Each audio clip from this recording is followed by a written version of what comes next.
छौरा सबके मन लोभा के पैसा ठकै छी छौरा सबके मन लोभा के पैसा ठकै छी हे के छौरी भगकिया सिगरेट पिए छी हे के छौरी भगकिया तू बीड़ी पिए छी ये तो तोरा किया छाती फाटे छौ रे छौरा तोरा किया दादी लागे छौ छौरा सबके मन लोभा के पैसा ठकै छी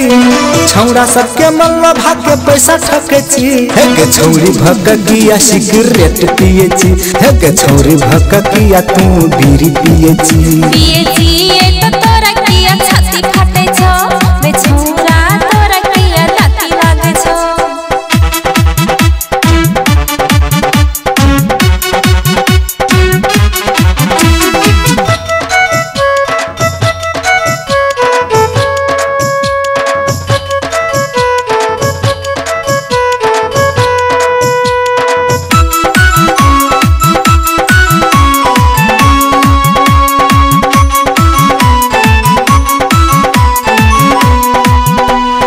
बीड़ी सिगरेट पी के भजतो के क्या सर सुइया भोंकत भोंकत खाइट जतो डॉक्टर रे छौरी बीड़ी सिगरेट पी के भजतो के क्या सर सुइया भोंकत भोंकत हार जतो डॉक्टर लागू न करतो के कोनो दवाई भोग बिग छोड़ी धूम्रपान के सजाई छौरा सबके मन दोसिया के पैसा ठकै छी छौरा सबके मन दोसिया के पैसा ठकै छी हे के छौरी भगकिया सिगरेट पिए छी हे के छौरी भगकिया तू बीड़ी पिए छी ये तो तोरा किया छाती फाटे छौ रे छौरा तोरा किया दादी लागे छौ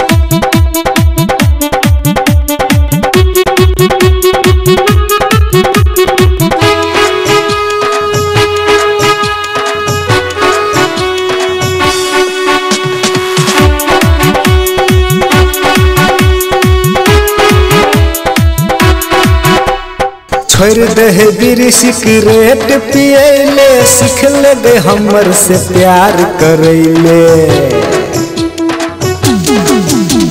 छोड़ दे बीड़ी सिगरेट पिएले सीख ले हमर से प्यार करैले रानी बना के रखबोगे तोरा दिल में सजा के रखबोगे तोरा छौरा सबके मन लोभा के पैसा ठकै छी छौरा सबके मन लोभा के पैसा ठकै छी हे के छौरी भगकिया सिगरेट पिए छी हे के छौरी भगकिया तू बीड़ी पिए छी ये तो तोरा किया छाती फाटे छौ रे छौरा तोरा किया दादी लागे छौ घरवाली छी हमर त दांती लगते नहीं गाय सिगरेट बीड़ी छोड़ दे नहीं त मर जेबी ई ओकरे घर वाली थी मुंह न कान या बीच में दुकान।